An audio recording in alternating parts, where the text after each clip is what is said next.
Everything was on fire, and not metaphorically, like actual planetary atmospheres. On fire. The Seventh Fleet was gone. Just gone. No debris, no black box, not even vapor. Commander Tavi stood on the bridge of the Horizon Wunder, her face lit by the crimson glare of 4 dying stars, all blinking out in synchronized agony. The enemy hadn't just killed fleets. They were rewriting physics. Ma'am, her tactical officer croaked, sweat dripping down his temples. Vega Command just sent a priority burst. It says, and I quote, "We regret everything." Tavi blinked. They regret everything?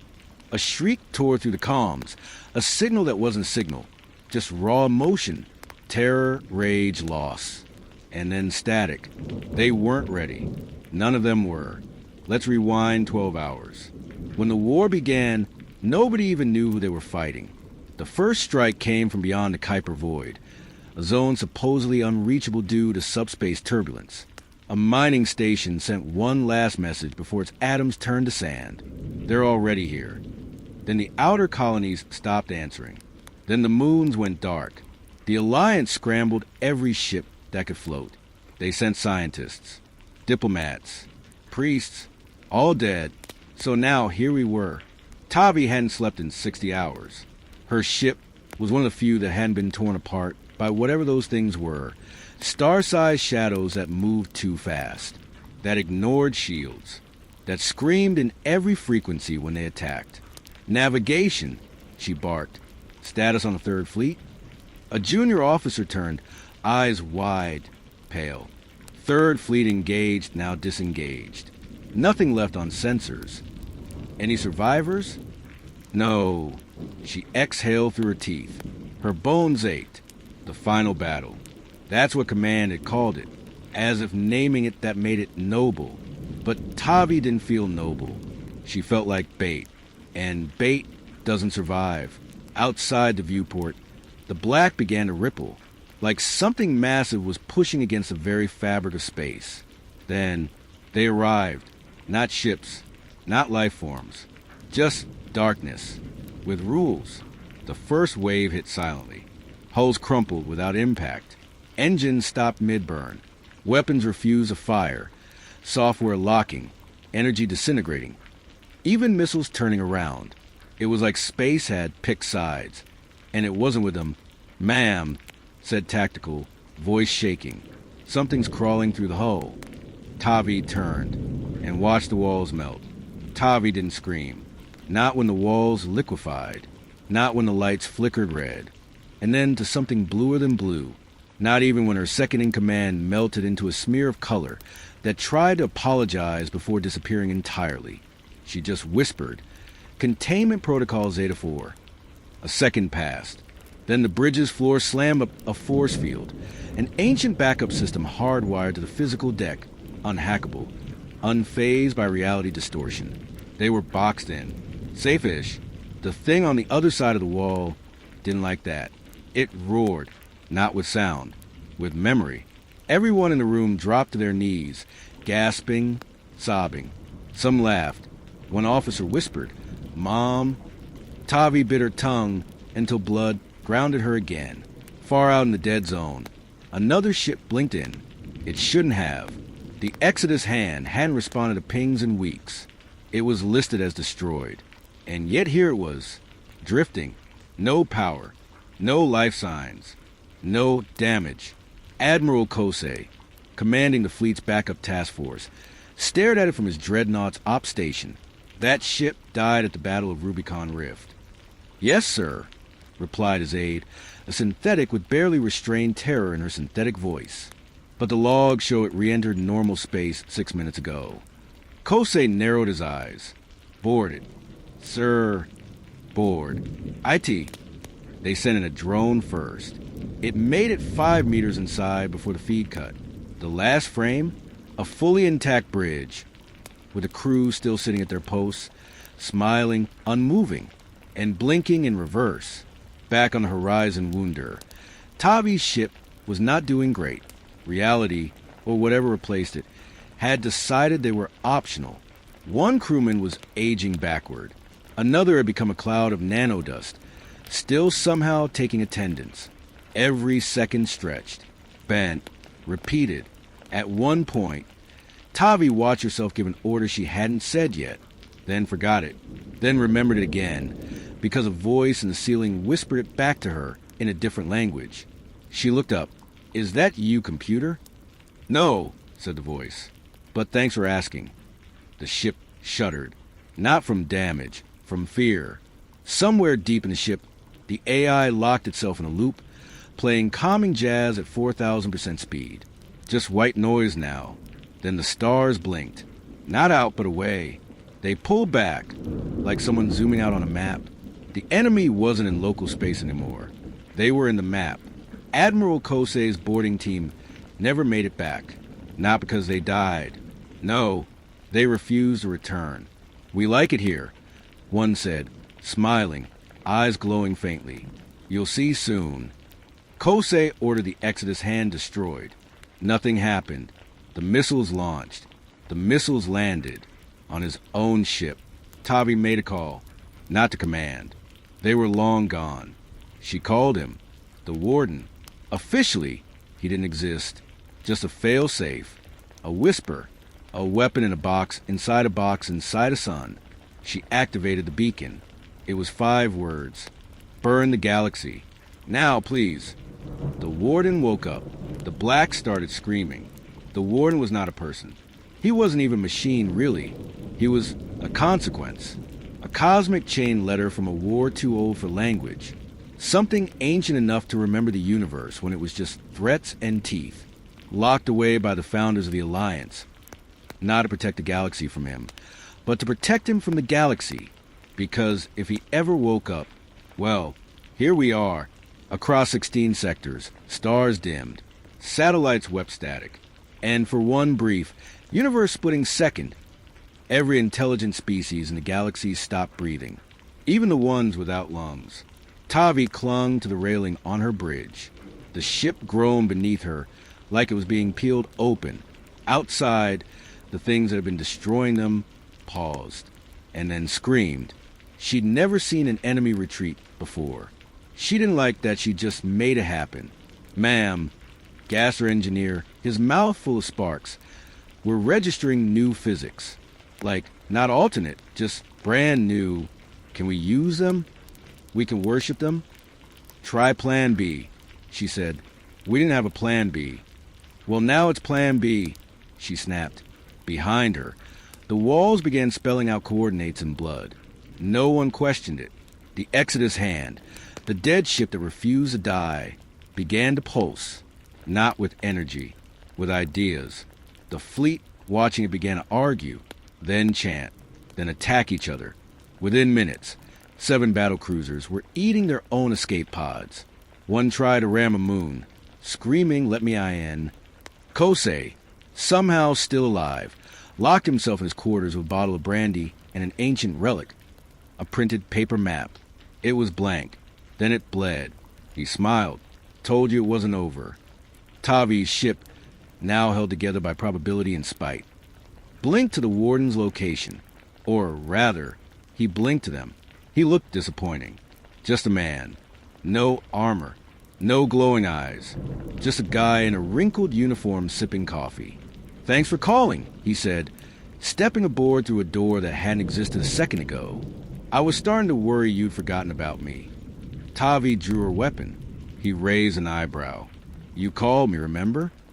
You're supposed to save us." "I am saving you, just not the way you think." "Explain." He took another sip. "You ever flush a toilet and see something crawl back up?" Everyone blinked. "What?" "Exactly," he said. "You're not fighting an enemy. You're dealing with a return. Something flushed centuries ago, and someone left the lid off." He smiled. Then the floor turned to glass and showed the entire galaxy below them, burning. "You have 48 minutes before the galaxy ends," he said. "Or changes.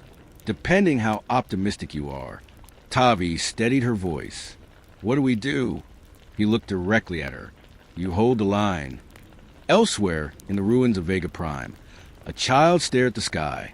It blinked and winked back. on the edge of the collapsing Enroth front. A rogue ship emerged from the debris. Not alliance, not enemy, painted in black. Its only message: this is not their final form. Tavi activated every comm beacon. This is Commander Tavi. To anyone still out there, to anyone still thinking this war can be won, you're wrong. It can't, but we can make it hurt. The enemy returned, bigger, louder, smiling, and so did the warden. He took off his jacket and cracked his knuckles. Let's get stupid. The stars didn't stay still for long. Not even a week after the so-called ceasefire, something moved in the dark reaches. Something that shouldn't have existed anymore. The region had been declared null space, too unstable for thought, let alone ships. And yet, the sensors on 20 different stations pinged the same impossible signal. This frequency is under new management. Back aboard her ship, now nicknamed the Broken Miracle by surviving crews, Tavi had started having dreams. Except they weren't dreams. She'd wake up with star maps drawn on her hands. Her pillow whispered tactics in dead languages. One time, she woke up with sand in her mouth, from a moon no one could identify. Kosei, finally sober, leaned back in the captain's chair like he belonged there. You know what this means, right? That I need sleep, she muttered. That the war isn't over. It's just got a new rule set. He held up a datapad. It wasn't his. It pulsed. Access granted. The true war begins now. Tavi took it, stared at the flickering glyphs, and sighed. So, what are we fighting now? Not a what, a when. Meanwhile, in a prison at the edge of reality, one only accessible by breaking 5 physical laws and 2 moral ones, something else stirred. Not the warden. Something worse. It had no name, only a title. The Repeater.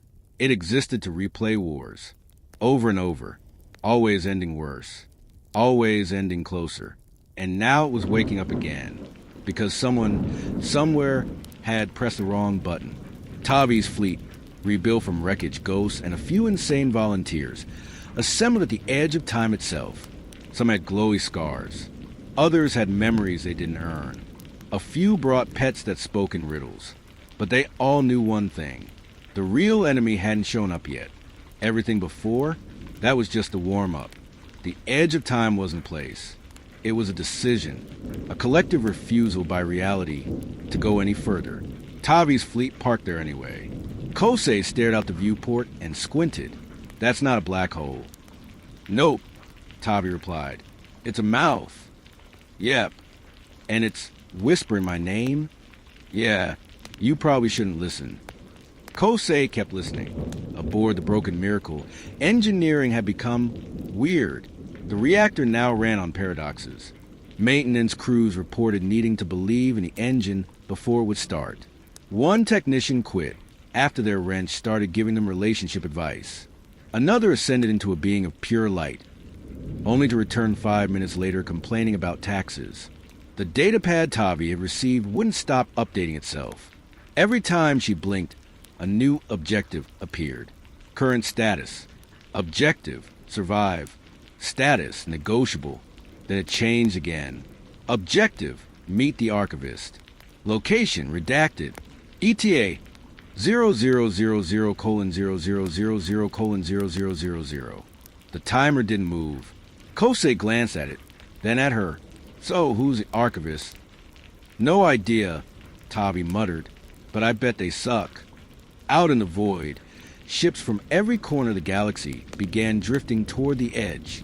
Not flying, drifting, like they'd been pulled, or offered something they couldn't refuse. One of them broadcasted only static, until someone tuned it wrong. Then it whispered, "It's all happened before. You just forgot." Then exploded. Elsewhere, in a chamber lit by stars that didn't exist anymore, the Repeater opened its eyes. They were made of broken timelines and teeth. It reached out, not with hands, but with echoes. And with every echo, a battle reignited somewhere in the galaxy. Old wars, new victims. Peace treaties burst into flames. Memorials collapsed into rubble. Time started running backwards on certain planets. Back aboard the Miracle, Tavi got the next message, not on the datapad, carved into her desk. The archivist awaits. Bring a gift. She looked at Kosei. Do we even have a gift? He shrugged. I've got an old mixtape and a coupon for spicy noodles. Perfect. They jumped into one space, not faster than light, but sideways through it. The stars screamed as they passed. At the destination, there was no planet, just a single door, floating in nothing. It knocked. From the inside, Tavi opened it. Inside was a library, but not one made of books. The shelves were filled with events, bottled moments, fights, betrayals, first kisses, last breaths, entire lifetimes in jars. The archivist stood in the center, a creature of mirrors, wearing a cloak stitched from canceled futures. It didn't speak. It just gestured. Tavi held up the mixtape and the coupon. The archivist took them, nodded solemnly, and handed her a single scroll. It was blank, until she blinked. Now it read, "The end is scheduled for next week. Please prepare accordingly." Back on the ship, Tavi unrolled the scroll fully. At the bottom was a map, not of the galaxy, of possibilities. And one word, underlined in blood. Rewind. Reality shuddered, and the stars screamed again. But this time, they weren't alone. Out of nowhere, entire fleets, ones long lost, destroyed, or erased, popped back into existence, all of them broadcasting one phrase. For one last shot. Tavi grinned. Let's give him hell. The fleets didn't arrive through wormholes.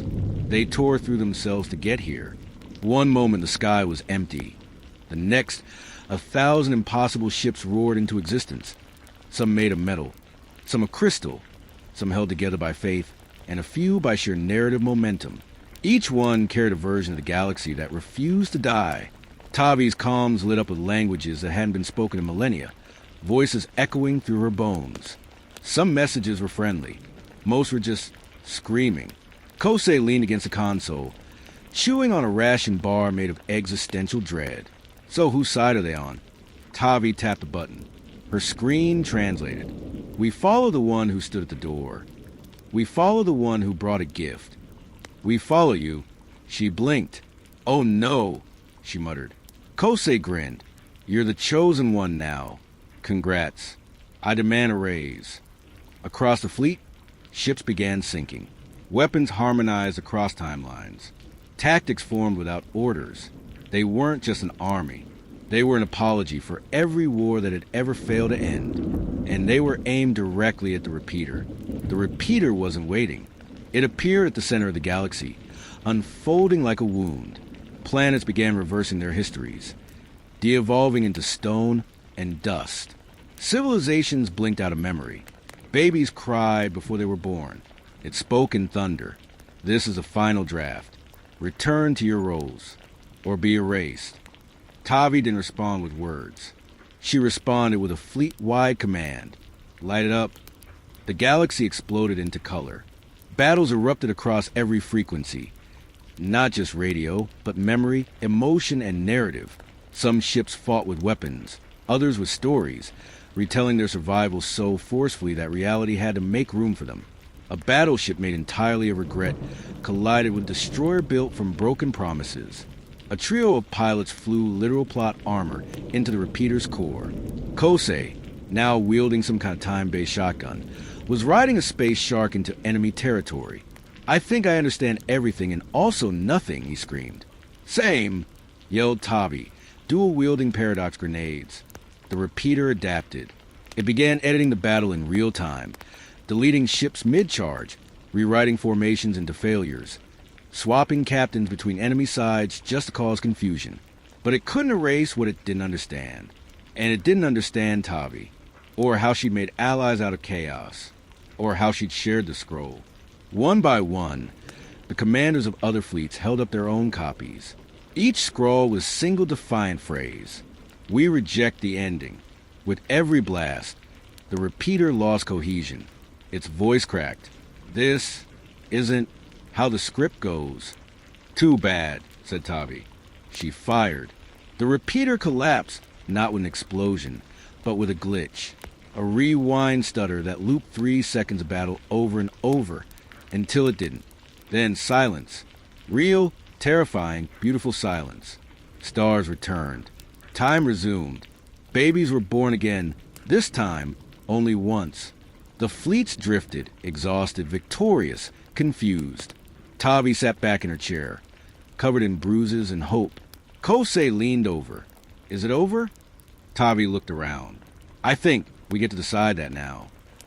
And then, just as the camera would pull back from the ship, showing peace at last, the datapad buzzed one more time. New mission. Unwritten space detected. Explore with caution. Tavi stared at it and smiled. Guess we got one more detour. The silence was a lie. Tavi knew it. Kosei knew it. Hell, even the stars knew it. Somewhere out there, beyond the edge of the galaxy, the repeater hadn't truly been defeated. It had only been paused, like a movie that still flickered in the background, waiting for someone to press play again. And the galaxy, fractured, warped, tired, was about to find out just how much had been rewritten. Kosei was tinkering with the ship's controls, running diagnostics that didn't make sense. The ship hummed with a strange energy, not the kind you could measure with a meter, but the kind that made your spine shiver like the universe was trying to remember itself. I hate it when the ship does this, he muttered, flicking through holographic screens. Tavi peered over his shoulder. What's going on? It's like the systems are syncing with some kind of memory. Memory of what? Of everything. Meanwhile, at the coordinates they had just received, something was waiting. It wasn't just a thing. It was all the things. A rogue faction of time travelers had scattered across the timeline, the kind that meddled with fate and became forgotten, the kind that existed only to twist the strings of destiny in their favor. They were known as the Spinners, and the galaxy had just been given their invitation. The broken miracle dropped out of unspace, just beyond a shattered moon. The Spinners' base loomed ahead, a fortress made entirely of broken timelines and fractured moments. It wasn't a place. It was a destination. Tavi grinned. All right, let's get to work. Kosei pulled up a map that looked like it was drawn with bleeding ink. You do realize this place is going to try and rewrite us, right? I'm hoping it does. Maybe we'll get better versions of ourselves. That's optimistic. What if we just get worse versions? Doubt it. The worst version of me is already running the ship. Kosei frowned, but he didn't argue. Inside the spinner's base, the air was thick with paradox. There were no walls, only ripples of history suspended in the air. One moment, they were walking past the fall of an ancient empire. The next, they were standing on the edge of a battlefield, one they had never fought. Tavi picked up a jagged fragment of a broken star. It glowed. This is new, she muttered. A voice echoed around them. You shouldn't be here. Tavi spun around. A figure, a past version of herself, stood in the doorway. Really? You're the one trying to keep me out. Tavi asked. The other version of her smirked. You have no idea what you're walking into. This is where all stories end. It's where you'll lose everything. Been there, done that, and still got a great playlist. The other Tavi didn't smile. That's your problem. You don't understand. I understand perfectly. You're me, and I'm better at messing things up. The two Tavis locked eyes for a moment, the paradoxes surrounding them intensifying. Each timeline threatened to collapse. But then a ripple, not in time, in consciousness. The spinner's base itself began to react to the confrontation, shifting and distorting. Kosei cursed under his breath. Tavi, I think we're about to get unwritten. Yeah, no kidding. Tavi glanced at her datapad. Another message. Unstable timeline detected. And underneath it, a single word. Run. It was too late. Time didn't just twist. It shattered. The spinners, with their infinite knowledge of history and futures, released a shockwave of rewriting energy. And in that instant, nothing was certain. Nothing was safe. The broken miracle's engines whined as they tried to fight against the collapse of reality itself. Tavi's heart pounded as she watched the entire universe begin to splinter, unraveling at the seams. Kosei slammed a button. Hold on. The ship jumped, but it didn't jump to any place they recognized. They weren't flying through space anymore. They were flying through history itself. Past, present, future, all of it slammed together like a broken record. "Get ready for anything," Tavi shouted. And then they were back in the middle of the battle. They weren't in the same battle. It wasn't even the same universe. One thing was certain. This was not a fight they'd win by force. The spinners had opened the door to the infinite. But there was only one rule in the infinite. If it's been forgotten, it can be remembered. The universe was on fire, and not the glamorous kind you read about in epic tales. This was the ugly kind. The kind where time itself burned at the edges, where every moment you lived bled into every moment you hadn't yet experienced. Tavi gripped the console as the ship shuddered through collapsing dimensions. Her body wasn't sure if it was there anymore. She could feel the pull of infinite versions of herself, each trying to fight for control. But she held on to what mattered. The now. "Kosei," she shouted. "Give me something. Anything." Kosei was slumped in the pilot seat, hands locked in the controls, eyes wide with a mix of panic and determination. "I'm trying." The ship's caught in a time loop. "If we don't..." The ship groaned again, louder now, as if it was alive and struggling against the inevitable. "Just pull us out. We can't outrun this." Tavi snapped, feeling every second stretch like a rubber band. "I'm not trying to outrun it." Kosei gritted his teeth. "I'm trying to rewrite it." There was a sickening whine in the air, like something large was snapping, breaking. Then the entire world tilted. The broken miracle jumped again, but it wasn't a clean jump. It was like being yanked through a torn page in the galaxy's greatest choose-your-own-adventure book. They were tossed into a new chapter, one where every possible outcome waited to unfold, depending on what they did next. "Hold on to something," Kosei shouted, already strapped into his seat. He grabbed the edge of the console with one hand, but Tavi was already on her feet, running toward the control room's emergency hatch. They didn't have time to hold on. The floor beneath them cracked open, reality bending and snapping, rewinding itself like a VHS tape. There was no sense of direction anymore, no sense of anything. Just endless, impossible choices. Somewhere in the endless fractures, something was watching them, a form, ever shifting. Its silhouette was both everywhere and nowhere. It had no name, no beginning, no end, but it knew this. They were trespassers, and the story it was writing would not be disrupted. Tavi's eyes flared open. There, in the swirling chaos of bending light and shredded space, she saw it. A single glimmer of the familiar, the battle, the repeater. It was still there, not defeated, not erased. It was waiting. Tavi pulled herself toward the control panel. "Kosei, this isn't over. We're not running from this. We're going straight to the heart of the storm." Kosei groaned. "Didn't we already do this? Don't tell me you're going to charge right back in." "I'm not giving to satisfaction," she said firmly. "We're rewriting this battle. One way or another, we're winning this. Now strap in. Full throttle." The broken miracle rocketed forward, smashing through fractured time as though it had become part of the wreckage. Kosei's hand hovered over a button, but his voice was tense. "Are you sure? This isn't going to be pretty." "Since when has it ever been pretty?" The ship lurched forward, and with a sudden shock, the universe itself began to resist. Time seemed to bend back against them, like they were moving against a cosmic tide. It was as if the universe didn't want them to succeed. Every corner of reality was screaming for them to turn around, but Tavi had already decided she wasn't running. Not anymore. The broken miracle punched through a warp hole, but this one wasn't a simple jump. This was a break in the timeline so severe that it threatened to tear apart everything around them. They were no longer in space. They were inside the repeater. The entire galaxy had become a part of the machinery. Its history, its stars, its dreams, and its failures. They were now flying through the very heart of the storm. Not as invaders, but as participants in a story that had never been written down. But that didn't matter. The repeater had to fall. And for that to happen, they had to understand its one weakness. It was the one thing no one had ever accounted for. Tavi slammed her hand down on the control console. "Kosei, get ready. We're going to go straight through the center of its core." Kosei turned to her, his face pale, eyes wide. You can't be serious. That's suicide. We've already died 100 times, she said, voice low. What's one more? The ship plunged forward, slicing through the collapsing dimensions like a blade cutting through paper. Reality itself started to fragment around them, entire galaxies collapsing into themselves as time began to lose all meaning.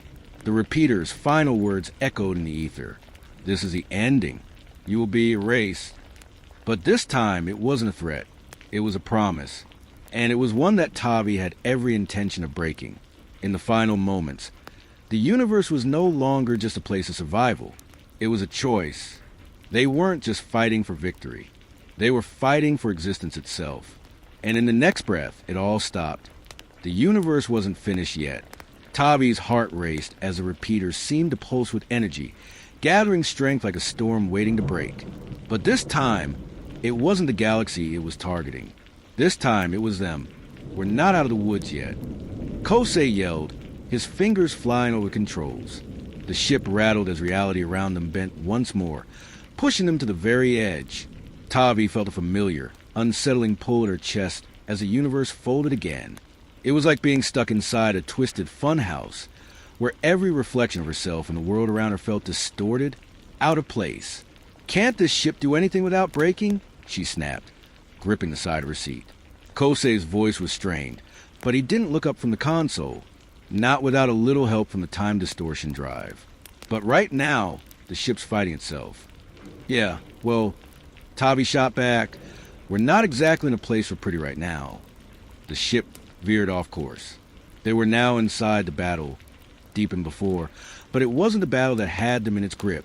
It was a fabric of time itself, collapsing in on them. They weren't just witnessing it. They were becoming it. Kosei cursed, punching a few buttons that didn't seem to help at all. We're on a collision course with a reality shift. If we don't adjust... Before he could finish, a massive boom echoed to the hull of the ship, sending them both tumbling. The ship groaned, sparking violently as a repeater loomed just ahead, its enormous, twisting form filling the viewports. Its center swirled with an energy so pure and dangerous that it made the air inside the ship crackle with static. Then, the lights flickered. The entire ship seemed to stop. Kosei's eyes shot wide open. We're inside it. Tavi's voice was a whisper, barely audible against the roar of the ship's systems crashing down. So, we were always meant to be here. Kosei was still struggling with the controls, but his thoughts were elsewhere, lost in the vastness of the repeater's power. This is it, he muttered. It's rewriting the timeline from the inside out. In that moment, the galaxy they had fought for, the one they knew, the one that existed, started to fade. Tavi clenched her fists. No, this couldn't be how it ended. She wasn't going to let this thing erase everything. Not again. We're not just going to sit here and let it destroy us, she declared, voice firm. We're doing something. Kosei snapped his head toward her. What are you planning, Tavi? She grinned. We'll hit it from the inside. We'll rewrite it before it rewrites us. Before he could protest, she bolted out of the control room, heading toward the emergency override panel. She could feel the presence of the repeater's core deep within her, pulling at the threads of her mind. It was offering her everything, and nothing at all. Kosei didn't hesitate. He followed her without a word, knowing full well that time was running out. They made their way to the ship's main reactor, where the energy from the repeater was pulsing through the walls. The power surged through the corridors like electricity, the hum filling the air with a chaotic rhythm. Tavi reached the panel and slammed her fist down onto it. The ship shuddered. Kosei glanced over at her, his eyes wide. What did you just do? I triggered the core purge. She smiled darkly. It's going to overload and force the system into a fail-safe. If we're lucky, we'll break through. If we're lucky? Kosei echoed. Tavi, we are lucky. And I'm starting to think we won't need luck at all. The ship quaked violently as the repeater's energy surged. Time itself seemed to fold in on itself as the ship bucked beneath them, throwing them to the floor. But Tavi held on. She didn't care about the danger anymore. She didn't care about the galaxy or the timeline. All that mattered was one thing. This battle. A voice echoed to the corridors, cold and lifeless. You think you can undo the work of the repeater? Tavi grinned. I think we've done worse. The core panel sparked again, and suddenly, the whole ship's energy aligned, focusing directly on the repeater's heart. Kosei's voice was steady now. We've got one shot. Then let's make it count, Tavi replied, locking eyes with him. In that moment, the entire ship detonated, not in an explosion, but in a burst of pure energy. It was a reset, a final pulse of freedom. The timeline, the universe, the galaxy, all of it fractured. And then it stopped. They were floating in the nothingness, where the rules of time, space, and existence no longer applied. Tavi opened her eyes. Kosei looked around, breathless. Did we? The universe was not quite gone. It had simply changed. The silence that followed was unlike anything Tavi had ever experienced. It wasn't the calm of victory. It wasn't the relief after a battle. No, this silence was suffocating, like the entire universe had taken a collective breath and was holding it. Tavi floated in the vast emptiness, surrounded by the remnants of what had once been the repeater. It was as though time itself had been sliced in half, leaving only pieces of fragmented moments. She could see echoes of stars blinking out, galaxies dissolving into nothing, but none of it made any sense. They were still here, but were they really here? Kosei's voice broke through the void, shaky but steady. Tavi, you alive? She didn't respond immediately. She wasn't sure if she was alive. For a second, she questioned everything, whether her body had been left behind in the chaos, or if the universe itself was simply gone. But then the familiar hum of the broken miracles systems crackled through the silence, pulling her back to reality. Yeah, she said slowly. I'm here, I think. Kosei's figure appeared next to her, floating through the nothingness. This place, it's empty. Tavi took in the surroundings. It was as if they were trapped in some limbo between dimensions, or worse, between lifetimes. No stars, no planets, just endless, stretching void. We broke it, she said softly, more to herself than to him. The repeater, we broke the cycle. Kosei didn't say anything for a long moment, his eyes scanning the nothingness. But at what cost? Tavi didn't have an answer. They weren't out of the woods yet, not by a long shot. Get to the helm, she said, pushing herself off the floor and propelling herself towards the control room. We need to figure out what comes next. The broken miracle's main console flickered back to life as they both entered the control room. The ship had been damaged, the system struggling to restart, but Tavi could see the faint pulse of the reactor coming back online. We need a plan, she said, taking a seat at the controls. Something to anchor us in this mess. Kosei hovered over her shoulder. Do you think there's any hope left? Everything we knew, it's just gone. Tavi paused, looking at the empty space beyond the viewport. The galaxy, as they had known it, was now a shattered relic. There were no familiar constellations, no familiar stars. Just nothing. But then, a faint flicker of light appeared in the distance. It wasn't a star. It wasn't a ship. It was something else entirely. Something alive. Tavi's eyes narrowed. Kosei, do you see that? He squinted, his expression serious. Yeah, I see it. What is it? Doesn't matter, she said with a small grin. We're going to find out. The ship's systems were weak, but they were functional enough to allow them to steer toward the mysterious light. As they moved closer, it became clearer. It was a ship? No, it was more than that. It was a structure. It had the appearance of a gigantic, shattered celestial body. Floating in the middle of nowhere, it pulsed with energy, as if it had a heartbeat. Kosei looked at Tavi, his brows furrowing. Is that alive? I don't know, she admitted.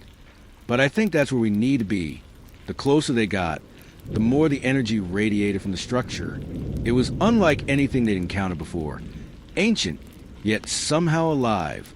It hummed with a dark power, and Tavi felt a chill crawl up her spine. This was no ordinary relic of a forgotten age. This is insane, Kosei muttered, his fingers tapping on the console. What do you think it is? Tavi didn't have an answer, but she knew one thing for sure. They weren't going to get any answers until they investigated it. We'll find out soon enough, she said. But get ready.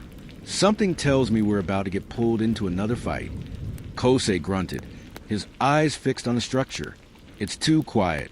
Too weird. I don't like it. I didn't expect us to like it, Tavi replied, leaning forward as the ship's engines hummed to life. We're not here for comfort. We're here to survive. They finally arrive at the structure, the broken miracle hanging just outside its massive framework. The ship's sensors scanned it, but the readings were all over the place. Nothing was making sense. This isn't normal, Kosei said, his voice low. The energy readings are off the charts. Tavi's instincts kicked in. We're not here for a joyride. Prepare for a boarding party. Kosei turned to her, his eyes wide. What? A boarding party? Are you out of your mind? I didn't come all this way to ask questions, she said, her grin turning dangerous. I came here to get answers. Kosei reluctantly nodded.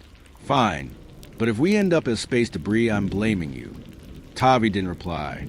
She was already up, moving toward the airlock. The broken structure was calling to her, and she wasn't about to let it slip away. The airlock opened, and they suited up the moment the airlock door slid open and they stepped out into the vacuum of space. The structure loomed ahead, even more intimidating up close. It was alive, pulsing with an energy that sent shivers down their spines. The design was unlike anything they had ever seen, a massive construct of floating fragments, held together by an unseen force, twisted and warped like a living organism. We're stepping into something we don't understand, Kosei said, his voice trembling just slightly. Tavi, we don't know what's inside. Tavi's grin didn't waver. That's the fun part. And with that, she began walking toward the structure. The closer Tavi and Kosei got to the massive structure, the more the air around them seemed to distort.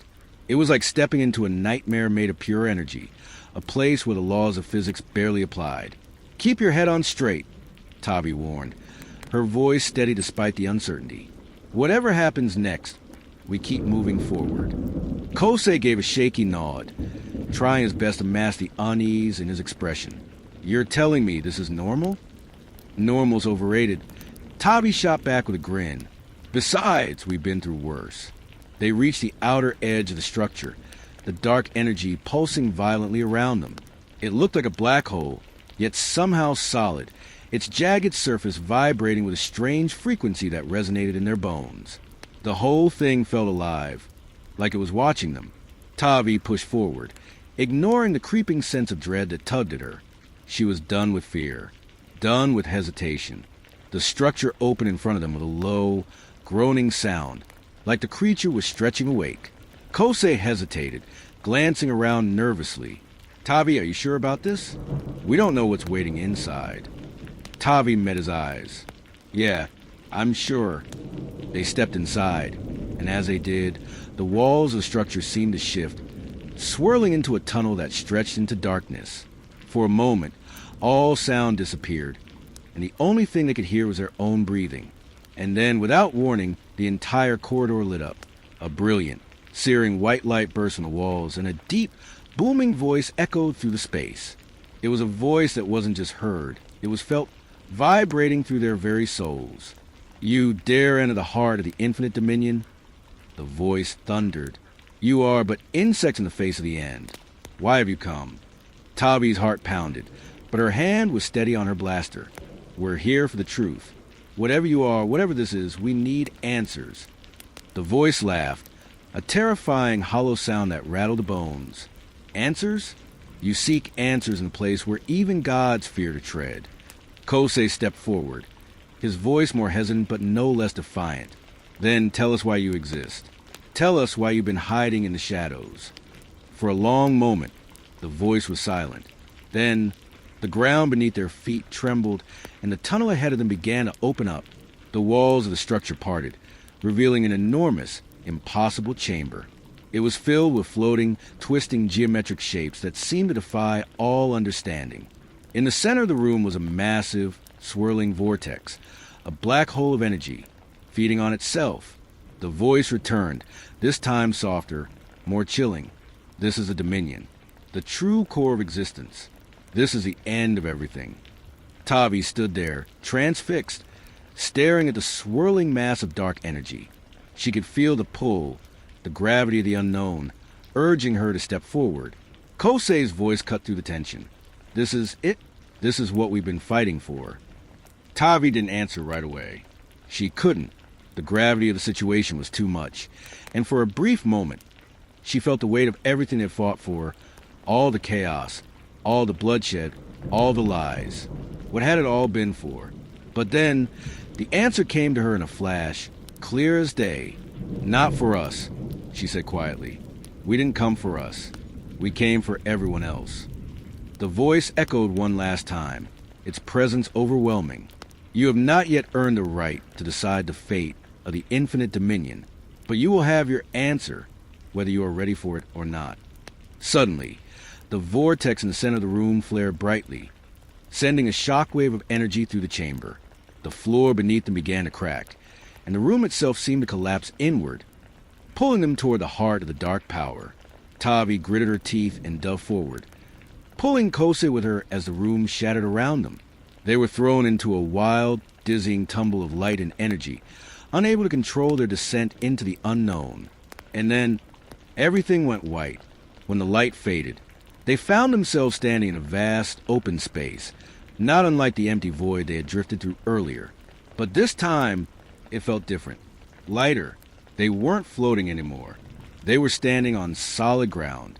What the hell just happened? Kosei asked, his voice trembling. Tavi looked around, scanning their surroundings. It was an open, endless expanse. No stars, no galaxies, just a vast emptiness that stretched beyond sight. Yet, somehow it felt familiar. Did we win? Kosei continued, more to himself than to Tavi. Tavi stepped forward, feeling the strange gravity of the place. I think we're beyond winning now. As she spoke, the shape of a massive, ancient ship appeared on the horizon. It wasn't a ship in the traditional sense, but something far more complex. A structure made of organic, living metal, twisting and shifting with each passing second. Kosei's eyes went wide. Is that the Dominion? Tavi didn't answer immediately. Instead, she took one more step forward. I don't know, but it's the next thing we're going to find out. The camera zooms out, leaving them standing before the monumental unknown, as the sound of distant, ominous whispers fills the air, beckoning them closer. And with that, the adventure continues. Because in the galaxy's final battle, the real war had only just begun. The end.